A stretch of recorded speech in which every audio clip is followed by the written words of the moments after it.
Hello everybody and welcome back. Dr. David Alter here. Today I'll be talking with you about the gut-brain axis, the way that the brain and the gut talk back and forth to each other.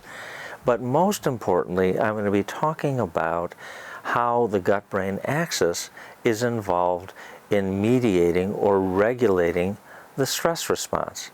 And that's also a two-way communication system.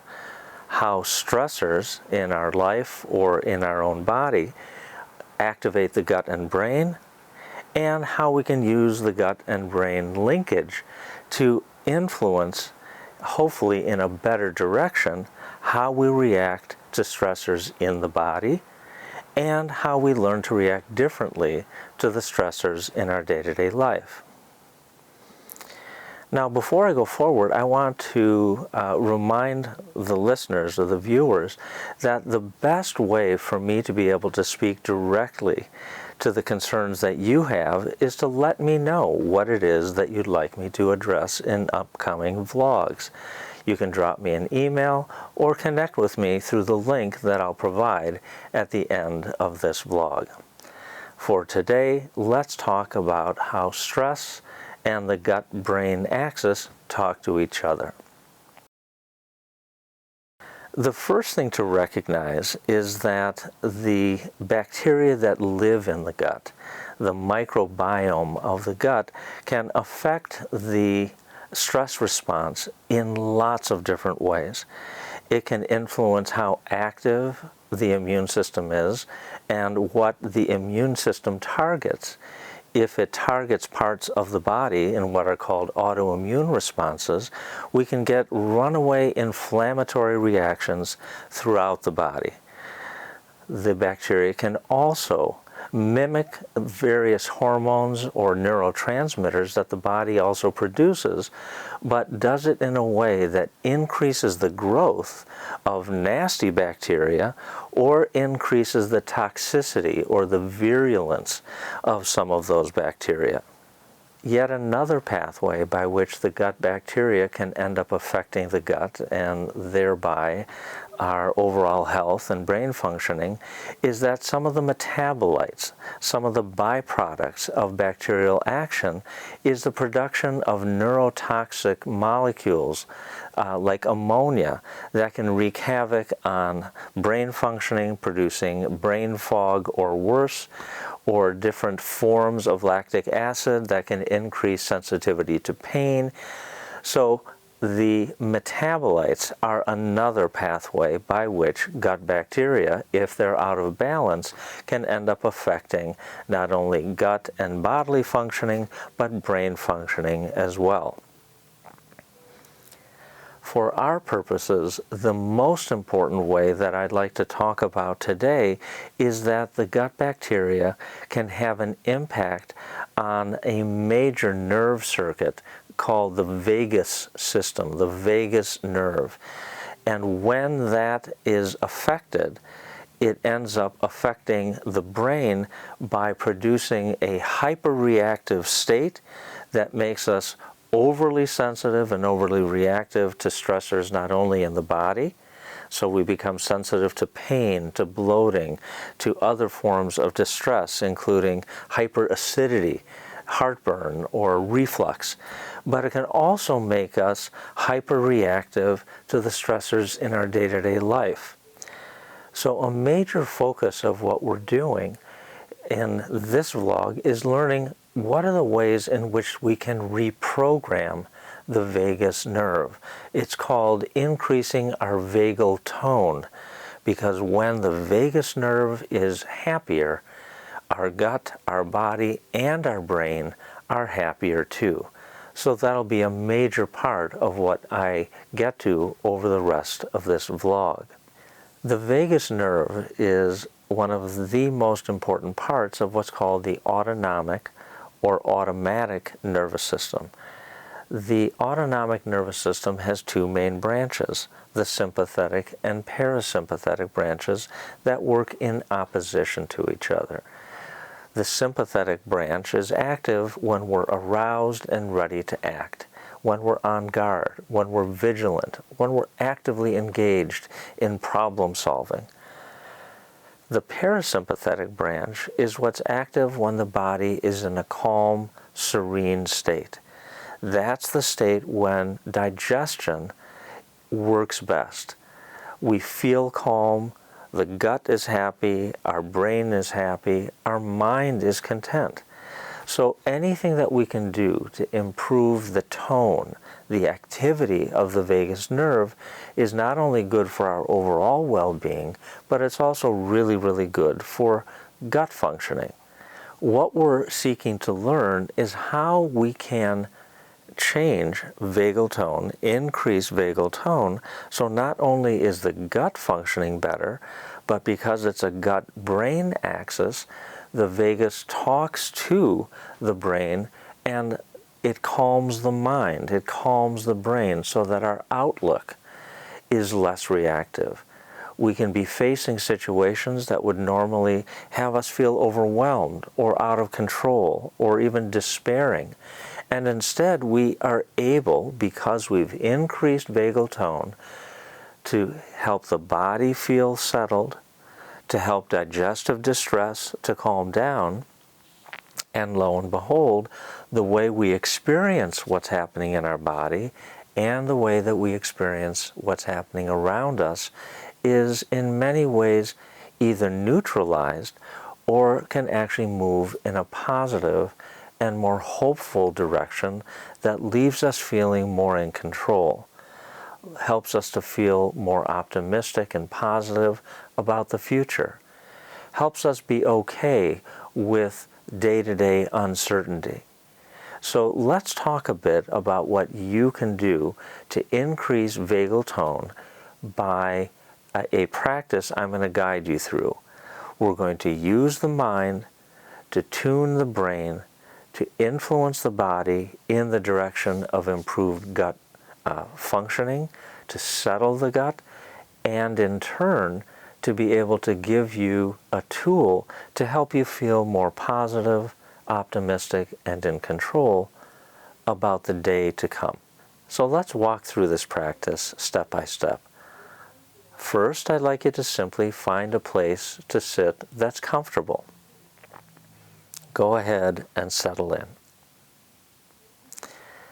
Now that you're sitting, what I'd like you to do is just notice the way you breathe and begin to take a few deeper breaths as if you're blowing off some of the worries and distress of the day.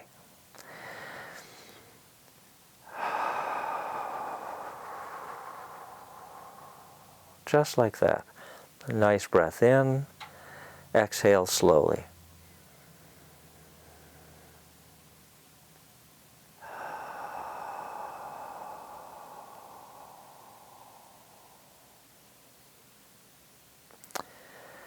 Now with this third breath, when you're breathing out, just allow your eyes to drift closed.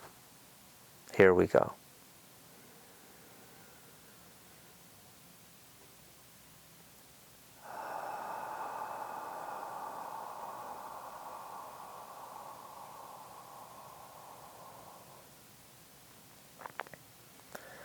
Letting the eyes drift closed, combining that with a nice gradual exhale, many people already begin to feel their body, their mind settling down. And that's a good thing.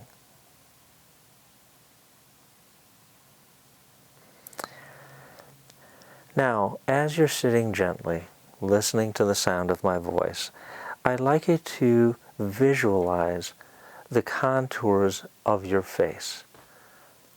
Notice any colors or patterns that you see behind your closed eyelids.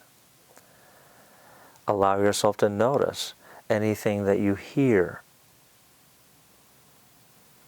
Maybe you can begin to notice the sense of touch, what it feels like to sit in the chair that you're sitting in, how it supports your back or the back of your thighs. Maybe you can draw your attention to the way your feet are sitting on the floor, letting the chair and the floor do the work of holding you up, so that all you have to do is allow yourself to be supported, and you can feel that, you can visualize that, you can sense that.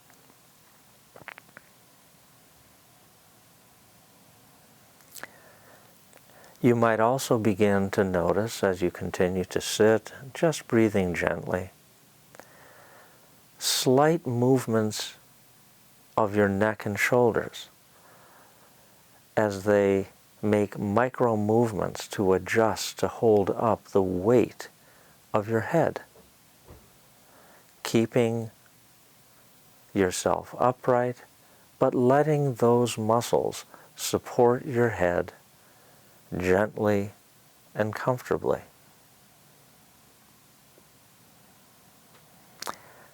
Then allow your attention to drift down through the neck into your shoulders, into your back. Let your attention drift down from your shoulders, through your arms, all the way to your fingers. And maybe with each out-breath, as you feel your chest and back let go to release that breath, you could picture that breath rolling down from your shoulders, the distress of the day, the discomfort of the gut, rolling right on down your arms, into your wrists, and right out your fingertips. Just continue to breathe gently, slowly, with each out-breath, feeling yourself releasing bit by bit discomfort, distress, quieting the mind, soothing and calming the body.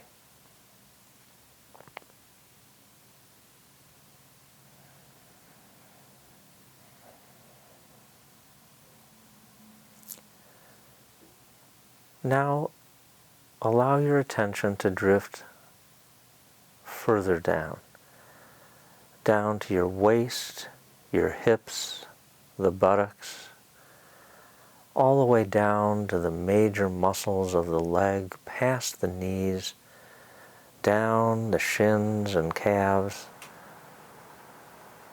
all the way down to your feet,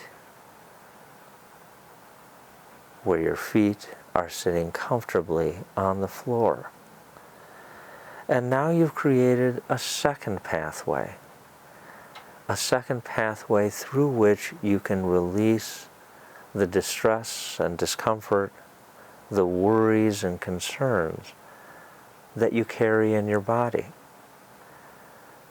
With each out-breath, you can release that tension down through the shoulders and all the way out through the fingers. And you can also allow it to just roll down your body, your back, your chest, through the hips and waist, down through the legs, all the way down to the feet, and right out the feet into the floor.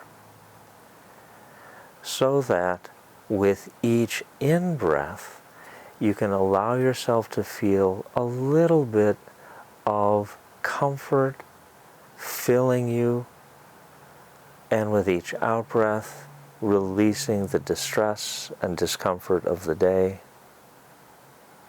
Breathing in comfort and out distress. This breath pattern,